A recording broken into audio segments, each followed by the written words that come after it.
네, 반갑습니다.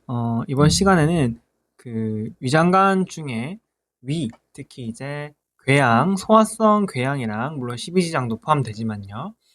소화성 궤양이랑 그다음 위암 이 두 가지에 대해서 한번 말씀드려 보도록 하겠습니다. 소화성 궤양 이쪽 파트는 아까 말씀드렸다시피 소화기 내과랑 그 다음에 위장관 외과 두 군데 모두에서 문제가 출제되기 때문에 굉장히 문제가 많이 출제되는 한 시험에서 막 두 개씩 세 개씩 출제되기도 하고 그래서 굉장히 많이 출제가 되는 파트이기 때문에 조금 자세하게 알아둘 필요가 있습니다. 문제가 뭐 그렇게 어렵게 나오는 파트는 아닙니다. 자, 먼저 소화성 궤양 같은 경우에는 진단을 하는데 힌트를 굉장히 많이 주는 질환으로 속해요. 그래서 보통 환자가 엔세이드나 이제 콕스2 이니비터죠. 엔세이드나 이제 아스피린을 콕스 이니비터죠. 아스피린을 이제 복용 중이다. 이런 히스토리를 주고요. 그 다음에 여기에 더해서 식사 전후로 이제 복통이 있다. 그 다음에 뭐 명치 부위 통증이 있다. 이렇게 말하면은 우리는 궤양계건이라고 생각하시면 됩니다. 그래서 이제 조금 더 한 단계 더 나아가셔서 식사 전에 아프면은 이제 보통 십이지장이죠. 그다음에 식사 후에 아프면은 이제 위다. 그래서 식사 후에 위산과 펩신이 나오면서 위면 더 아프겠죠. 그다음에 식사를 하면 그때 분비되는 위산과 펩신을 중화시키기 위해서 특히 위산이죠. 위산을 중화시키기 위해서 십이지장에서 염기성 물질이 나오면서 완화되는 그런 증상을 보이죠. 그래서 어쨌든 이러한 엔세이드나 아스피린을 복용하는 환자에서 식사 전후로 복통이 있으면 우리는 소화성 궤양이구나라고 생각하시면 되겠습니다. 그다음에 이제 다음에 검사 뭐 해야 돼라는 문제가 나올 수도 있고요. 대부분은 요즘 최근 트렌드는 위내시경 사진을 그냥 줍니다. 그래서 위내시경 사진에서 궤양 같은 거는 뻔하죠. 그래서 그 궤양을 확인하시면서 진단하시면 되고요. 만약에 뭐 해야 돼라고 물으면 위내시경 검사하겠습니다라고 하시면 됩니다. 뻔하죠. 그다음에 이제 위내시경 검사랑 동시에 같이 진행하는 게 보통 조직 검사를 같이 진행하죠. 보통은 이제 암을 감별하기 위해서 조직 검사를 같이 진행하고요. 문제에서 조직 검사로 그냥 만성 위염이다 이렇게 출제가 되는 경우는 있지만 조직 검사를 해야 된다를 선택하라고는 안 합니다. 그렇기 때문에 그냥 그건 너무 생각하실 필요도 없고요. 그 다음에 조직 검사랑 동시에 신속 요소 분해 검사를 하죠. 신속 요소 분해 효소 검사인데 효소 검사를 한다.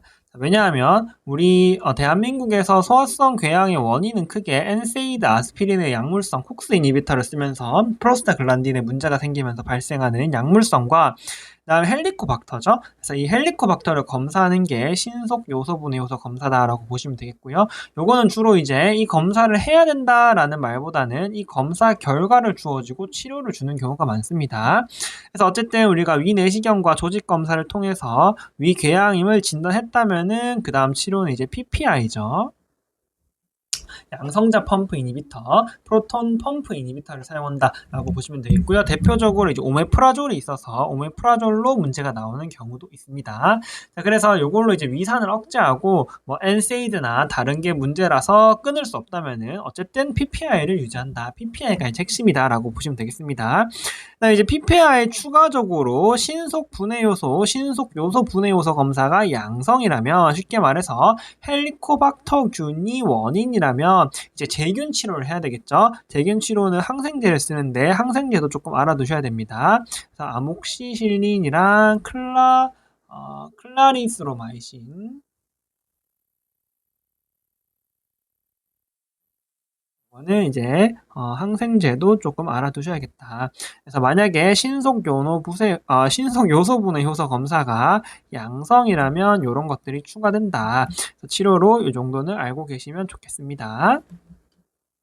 이렇게 하시면은 이제 끝이고요. 물론 이제 신속 요소 분해 효소 검사가 양성이라서 제균 치료했다면은 제균이 완료되었는지는 이제 요소 호기 검사로 팔로우업을 하죠.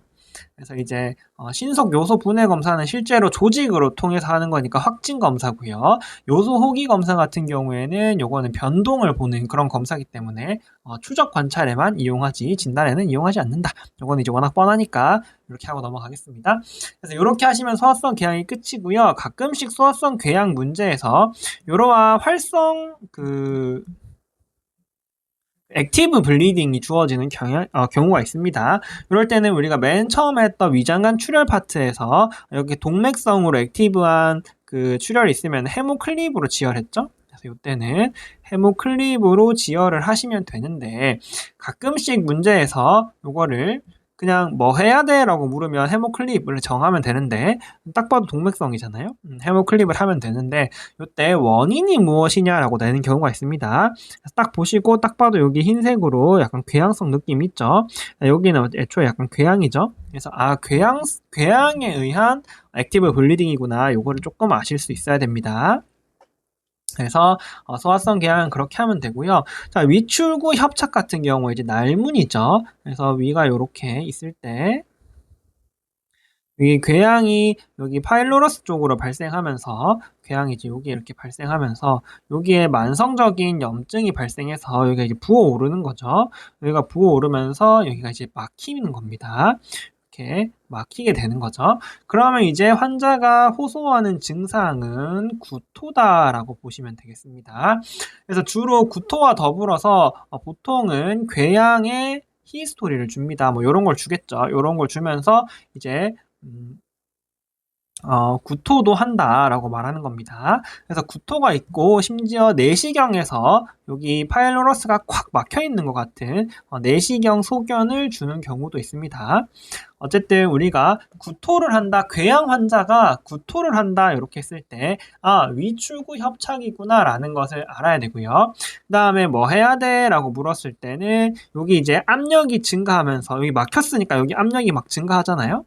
그래서 이 압력에 의해서 위 물출들이 위에 있는 것들이 일로 배출되면서 이제 구토가 나오는 게 이제 문제이기 때문에 압력을 줄여줘야 됩니다. 그래서 비위관, 코위관인가요? 어쨌든 비위관으로 감압을 하고요. 약간 그거죠. 소화성 폐쇄랑 약간 일레우스랑 느낌 비슷하죠? 그래서 비위관 감압을 하고요. 그 다음에 감압을 했는데도 증상이 좋아지지 않으면 어쩔 수 없이 여기 너무 심하다. 그럼 여기 풍선을 넣어서 착 펴줘야 되겠죠. 그래서 풍선 확장술을 진행할 수 있습니다. 그래서 궤양에 있는 환자에서 구토가 있다면은 비위관 감압과 풍선 확장술을 해줘야 되는구나. 요거까지 알고 계셔야 되고요.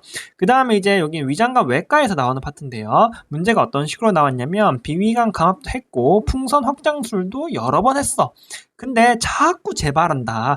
재발성 같은 경우에는 얘가 이 재발하는 이유가 이제 궤양이잖아요. 이 궤양이 그대로 있으니까 지금 당장에 얘는 넓혀놨지만 궤양이 그대로 있으니까 계속 재발하는 거잖아요. 그래서 궤양의 근치적인 치료를 조금 진행을 해주셔야 되겠다. 그래서 근치적인 치료가 이제 위절제죠. 위부분절제. 보통 디스탈을 하겠죠. 위부분절제. 요거는 이제 파샬일 수도 있고 디스탈일 수 있기 때문에 그냥 위부분절제라고 해놓겠습니다. 위부분절제에 추가적으로 이제 미주신경 절단술을 하고요. 이것도 이제 두 가지 종류가 있죠. 전체 하는 거랑 일부 선택하는 거랑 하지만 여기까지만 하고요. 그냥 위절제까지 할게요. 위절제, 미주신경 절단술 거기에 추가적으로 위빈창자 연결술, GJ 스톰이죠. 위빈창자 연결술을 진행하시면 되겠다. 쉽게 말해서 여기 이제 보통의 물론 날문부가 이제 문제기도 하고 그 다음에 베이거스 위산 분비가 이쪽에서 주로 호발하니까 여기를 잘라서 제주넘과 연결시키겠다는 거죠. 그래서 재발을 방지하겠다. 재발 시에는 요거를 진행한다 하는 것도 조금 알아두시면 좋을 것 같습니다. 그래서 궤양 있는 환자가 구토를 자꾸 하네. 그러면 위출구가 협착됐구나. 그래서 기본적인 치료는 비위관 감압이랑 풍선 확장술을 진행하시면 되겠고요. 보통은 풍선 확장술이 정답으로 나옵니다. 하시면 되겠고요. 그다음에 재발 시에는 이러한 수술적인 치료를 진행할 수도 있겠구나라고 생각하시면 되겠습니다. 자, 위장관 청봉 같은 경우에는 워낙 뻔하죠. 범복막염으로 우리가 보통 진단하기 때문에 발열과 더불어서 반동압통을 보통 보이고요. 그 다음에 심해지면은 이제 저혈압도 동반될 수 있겠죠. 그래서 가끔씩 그냥 빈맥 정도에서 멈추는 경우도 있기 때문에 발열과 반동압통으로 기억을 해주시면 좋을 것 같습니다. 그래서 위장관 청궁 같은 경우에는 요것 때문에 확인하시면 되겠고요. 그 다음에 이제 주요 원인은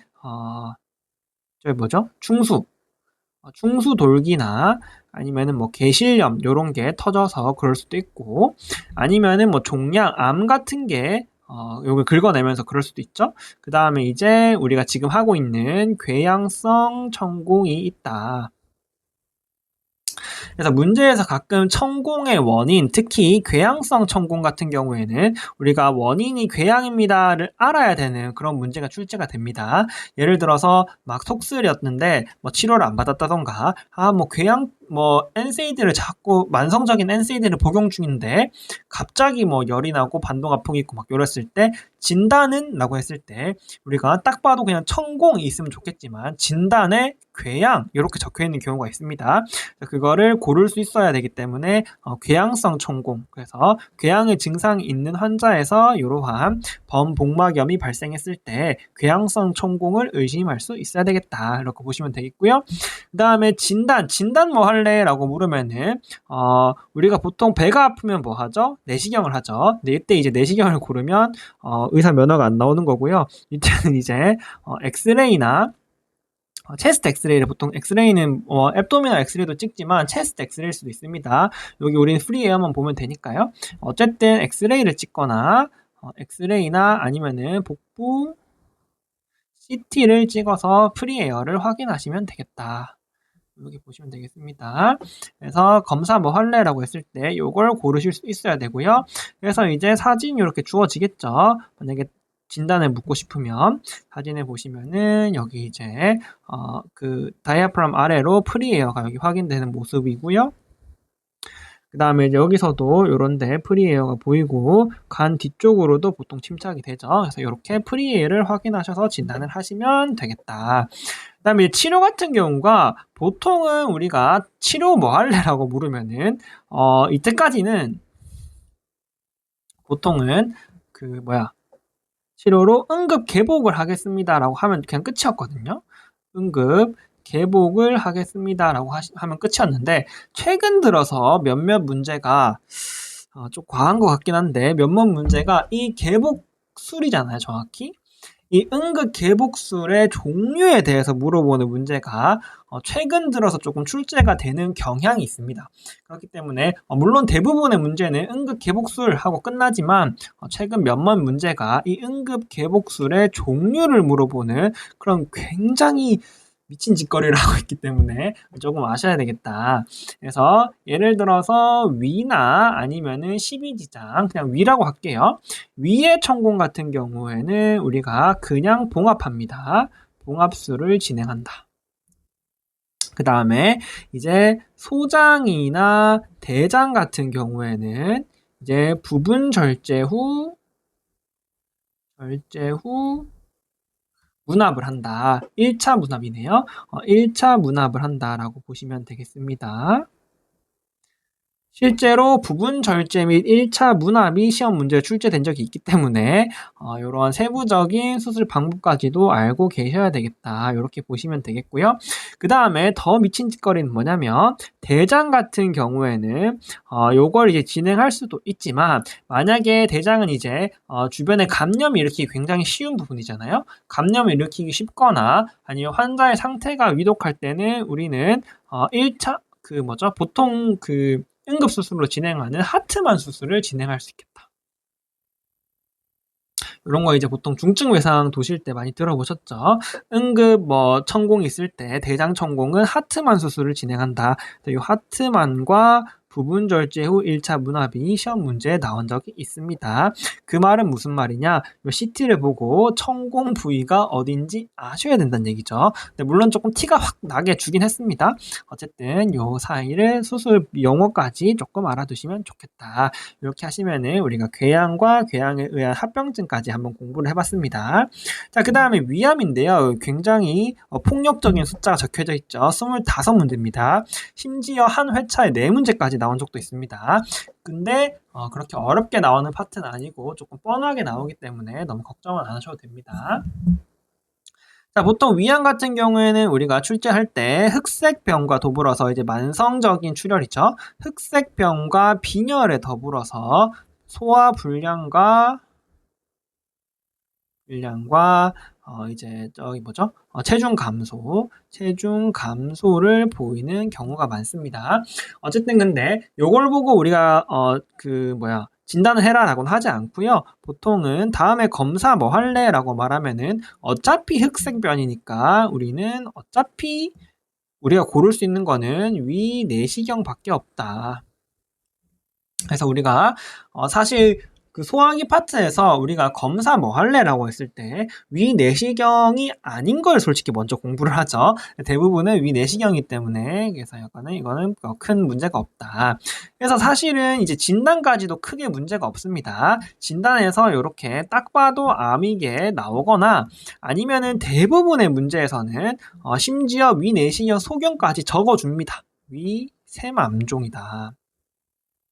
이렇게 진단까지 적어줍니다. 그래서 이 암을 두 가지죠. 이렇게 주고 이거 뭐야? 라고 묻는 문제가 하나 있을 수 있고요.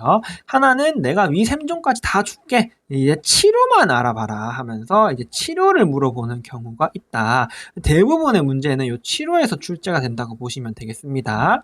그래서 내시경에도 이제 내시경 소견을 적어줍니다. 위샘종이다 라고 적어주기 때문에 우리는 그걸 확인하고 치료에 집중해서 문제를 조금 공부를 하시면 되겠다. 치료가 뭐냐? 그래서 위암 같은 경우에는 위암은 이제 아데노칼시노마죠. 위샘종 같은 경우에 치료의 핵심은 수술이다. 이렇게 보시면 되겠습니다. 그래서 치료라고 말했을 때는 우리는 위절제술을 진행하시면 되겠다. 이렇게 보시면 됩니다. 근데 위절제가 종류가 여러 가지가 있죠. 위가 이렇게 있을 때 보통 우리가 여기가 어디죠? 여기 근위부 여기 이제 푼두스 쪽이나 근위부 쪽에 이렇게 있거나 아니면은 위체부에 넓게 이렇게 퍼져 있으면 우리가 전체 위절제술을 합니다. 뭐 용어로 막 토탈 게스트렉토미, 뭐 파샬 게스트렉토미, 디스탈 게스트렉토미 막 있는데 시험 문제가 한글로 나오기 때문에 한글 용어를 조금 알아두시는 게 좋을 것 같습니다. 그 다음에 이제 날문부, 특히 파일로러스라고도 안 해요. 이 사람들이 미쳐가지고 날문부라고 하기 때문에 이 용의도 조금 아셔야 됩니다. 그래서 날문부에 위치한 암 같은 경우에는 우리가 디스탈이라고 하지 말고 먼 쪽 위절제술을 한다라고 보시면 되겠습니다. 그래서 우리가 이 내시경을 볼 때 더 중요한 부분은 물론 이게 이제 위암인 것도 아셔야 되지만 딱 봐도 암일 수밖에 없게 문제가 나옵니다. 환자가 굉장히 고령일 거고 흑색변에 소화불량이 있고 체중 감소도 있을 거예요. 그렇기 때문에 우리가 이거 위암이다를 모르기는 사실 쉽지 않습니다. 그래서 딱 보고 위암이네 라고 하고 그 다음에 확인해야 되는 건 그래서 요게 여기야 이제 파악해야죠. 문제에서 애매하면 문제에서 줍니다. 애매하면 위체부에 광범위하게 퍼져 있다거나 아니면은 푼두스 쪽에 있다거나 아니면은 뭐 날문부 쪽에 있다거나 다 줍니다. 안 애매하면 우리가 위 내시경으로 알아야 되는 거예요. 그래서 요거죠. 요렇게 실제로 내시경이 보인단 말은 우리가 이렇게 보고 있다는 얘기죠. 그래야 여기 내시경이 보일 거잖아요. 그래서 결과적으로 내시경이 내가 들어온 부분이 보이는 일로 들어오고 있는 거예요. 그래서 이렇게 쑥 돌아와서 다시 위를 보고 있는 겁니다. 내가 들어온 길이 보인다. 그래서 지휘정선이 보인다. 그러면은 전체 위 절제술이라고 생각하시면 됩니다. 이거 이제 전체를 해야겠죠. 그 다음에 요거 날문이 보인다. 그래서 12지장으로 나가는 문이 보인다. 그러면은 먼쪽 위 절제수를 하시면 됩니다. 요건 이제 먼쪽을 하시면 되겠다. 이렇게 보시면 되겠습니다. 물론 이 문제 같은 경우에는 두 개가 같은 위였기 때문에 한 문제여서 가져온 거기 때문에 전체를 해야겠지만 어쨌든 요것만 있으면 우리가 먼쪽을 하면 되겠다. 이렇게 보시면 되겠습니다. 그래서 위 절제술은 우리가 그거에 따라서 전체를 할지 아니면은 이제 먼쪽을 할지 결정을 해 주셔야 되겠다. 그 다음에 최근 들어서 굉장히 유명한 그거 있죠. 그 내시경적으로 하는 거. 내시경 점막하 박리술, 내시경 점막하 박리술. 그래서 ESD인데요. 요거는 이제 시험 문제로가 출제가 된 적이 없습니다. 왜 그런지 모르겠는데 출제가 안 되고 있어요. 그래서 어쨌든 근데 우리는 기준을 알아야 되겠죠. 2cm 이하고 가장 중요한 거는 점막에 국한되어 있어야 되겠죠. 점막에 국한되어 있는 조기 위암이면서 분화도가 중등도 이상의 분화도를 보여야 됩니다. 중등도거나 고등도거나 어쨌든 이런 경우에는 내시경 점막하 박리술을 진행할 수 있는데 시험 문제에 출제된 적은 없습니다. 왠지는 모르겠어요. 애매해서 그런가? 하여튼 그렇고요. 그 다음에 이제 더 많이 출제가 되는 거는 이제 출제가 주로 요거 위절제술일 때 전체인지 먼 쪽인지 구분하는 거 내시경을 보고 요게 하나가 이제 중요하고요. 자, 그 다음에 중요한 거는 수술을 진행할 수 없는 경우 수술 진행이 불가능한 경우를 반드시 기억하셔야 됩니다. 크게 두 가지예요. 먼 쪽에 림프노드 인베이전, 그 메타스테시스죠. 그래서 이제 주로 그 저거 뭐야, 그 비크로, 왼쪽 빗장뼈, 뼈 위, 혹은 배꼽 주변에 약간 딱딱한 덩어리가 만져진다. 덩어리가 만져진다라고 하면은 여기 이제 림프노드 메타스테시스죠. 여기에 이제 올라가면은 우리는 이거 수술을 못한다. 그 이미 원격 전이가 이루어졌구나라고 보시면 되겠고요.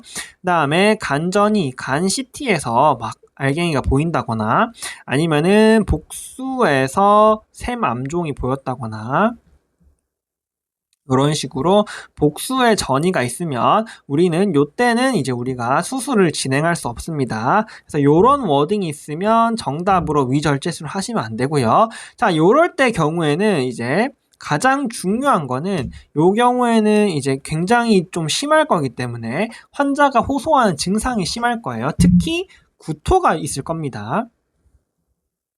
쉽게 말해서 위 날문에 그 협착이 일어났다는 얘기죠. 그래서 이러한 경우에는 우리가 가장 중요한 게 스텐트 삽입술이나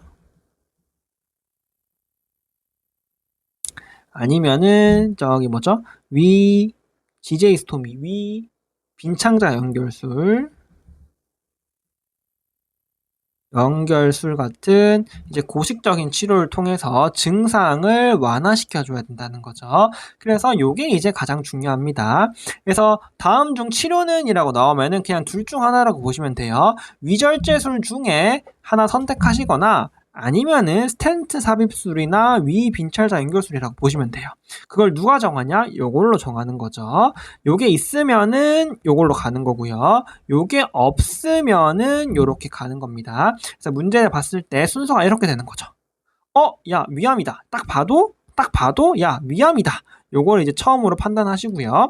두 번째 판단하셔야 되는 게 요거를 이제 보는 거죠. 요거를 보고 뭐야? 이게 있네? 그러면은 바로 요거 중에 하나를 답지로 선택하시면 됩니다. 근데 만약에 요게 없네? 그러면은 야, 이거 먼 쪽이야? 가까운 쪽이야? 보시고 가까우면은 전체 위 절제술, 먼 쪽이면은 먼 쪽 위 절제술을 선택하는 게 문제다라고 보시면 되겠습니다.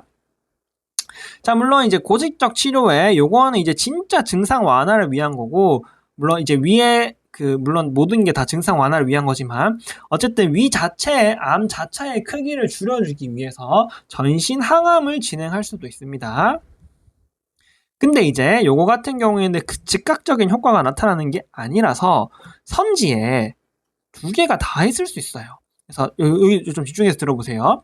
자, 환자가 구토를 보인다 하면은 반드시 요게 정답입니다. 아시겠죠? 근데 환자가 구토가 없어. 그럼 여기 어차피 선지에 없을 거예요. 그럼 전신 항암을 고르시면 됩니다. 아시겠죠? 핵심은 이게 더 중요하다. 이렇게 보시면 되겠습니다. 선지에 둘 다 있으면 구토가 있는지 반드시 확인하세요. 증상이 있으면 무조건 요거부터입니다. 요거는 약간 세컨드 라인 느낌으로 보시면 됩니다. 선지에 이게 없을 때만 선택하는 거예요. 이렇게 하시면은 위암이 끝났고요. 위선암이 끝난 거죠. 마지막으로 지스트, 스트로말 튜머에 대해서 보겠습니다. 요거는 이제 위장관의 카잘 간질 세포에서 발생하는 종양인데 주로 이제 다른 데서도 발생할 수 있지만 주로 이제 위에서 발생하기 때문에 우리는 위의 기질 종양에 대해서만 한창해서 공부를 합니다. 문제를 보시면은 보통 문제에서 이렇게 CT랑 위 내시경 소견이 주어질 거예요. 딱 봐도 맨질맨질하죠. 맨질맨질하고 왠지 탁 잘 움직일 것 같고 뭔가 경계도 약간 명확한 느낌 나고 딱 봐도 동글동글하게 이쁘게 생기면 지스트다 이렇게 생각하시면 되겠습니다. 여기 봐도 딱 봐도 여기 점막을 침범을 안 했죠. 스트로마 암이라고 보시면 되겠고요. 요거 같은 경우에는 이제 림프나 이런 것들을 침범하지 않기 때문에 치료는 쐐기 절제술을 하시면 되겠다. 웨지 리섹션이죠. 쐐기 절제술을 하시면 되겠다. 요거를 선택하시는 게 굉장히 중요하고요. 자, 그 다음에 이제 쐐기 절제술이 정답이 없다라고 하시면 뭐냐면은 먼 쪽 위 절제술일 거예요. 왜냐하면 이제 날문에 가까우면 약간 요런 느낌이죠. 요런 느낌으로 여기 날문에 가까우면 여기를 웨지 리섹션 하기가 조금 어려워요. 그런 경우에는 먼 쪽 위 절제술을 시행하시면 되겠는데 두 개가 한꺼번에 선지에 나온 적은 없기 때문에 그냥 딱 편하게 하시고 야 쐐기 어딨어? 보시고 뭐야 없어? 야 이거 날문에 겹쳐 있나? 이렇게 한번 보시면 되겠습니다. 자, 그 다음에 그 자세한 인디케이션을 따로 있지만 저희 수준에서는 여기 수술 후에 추가 치료를 할 수 있습니다. 뭐냐면은 이마티닙인데요. 이제 글리백이죠. 요게 이제 이 백이 아니네요. 글리백이네요. 요거 같은 경우에 이제 저거 뭐죠? C키트 양성이기 때문에 그 카이네이즈 이니비터를 사용하는 건데요. 뭐 그렇게까지는 필요 없고, 자, 결과적으로 우리가 수술을 했죠. 수술 후에 우리 이거 조직학적으로 확진을 하고 수술하는 게 아닐 거란 말이죠. 딱 증상을 보고 CT나 그 내시경을 보고 이거 지스트네 하고 웨지하는 거죠. 웨지해서 병리과에 보내는 겁니다. 그럼 병리과에서 조직검 소견을 막 해가지고 딱 했는데 야 이거 크기도 5cm 이상인 것 같고 고위험이야. 고위험은 우리가 보통 유사분열수로 보지만 필요 없어. 어쨌든 얘가 고위험이야. 즉 5cm보다 크고 고위험이면 얘가 이제 추가적으로 이마티닙을 추가한다 이렇게 보시면 되겠습니다. 약간 어쭈번트 캐머 느낌으로 요거 이제 추가한다라고 보시면 되겠습니다. 그래서 저희 수준에서는 시험 문제 선지가 수술, 쐐기 절제술과 이마티닙이 동시에 있을 수 있습니다. 반드시 쐐기 절제술 먼저 하고 더 필요하면 얘도 추가하는 거예요. 수술 없는 이마티닙은 없습니다. 저희 수준에서는. 물론 필드에서 아니긴 하대요. 어쨌든 저희 수준에서는 수술 없는 이마티닙은 없습니다. 그거를 기억하시면 되겠다. 그렇게 하시면 우리가 이번 시간에 소화성 궤양과 그에 대한 합병증, 그 다음에 위암까지 한번 공부를 해봤습니다. 여기는 이제 문제를 한번 풀어보시면 자세히 아시겠지만 굉장히 출제가 많이 나오는데 결과적으로 흐름이 제가 아까 말씀드린 딱 그 흐름이기 때문에 흐름만 한번 잡으면서 가시면 좋을 것 같습니다. 그리고 여기 수술 후 합병증, 위장관 수술 후 합병증으로 뭐 약간 어페런트 어쩌고, 에페런트 어쩌고 막 그런 게 있는데 17년도 이후로는 한 문제도 출제가 안 돼서 그 파트는 뺐습니다. 혹시 필요하신 분이 계시면 위장관 외과에 위 수술 후 합병증 파트 있으니까 그거를 참고하시면 좋을 것 같습니다. 수고하셨습니다.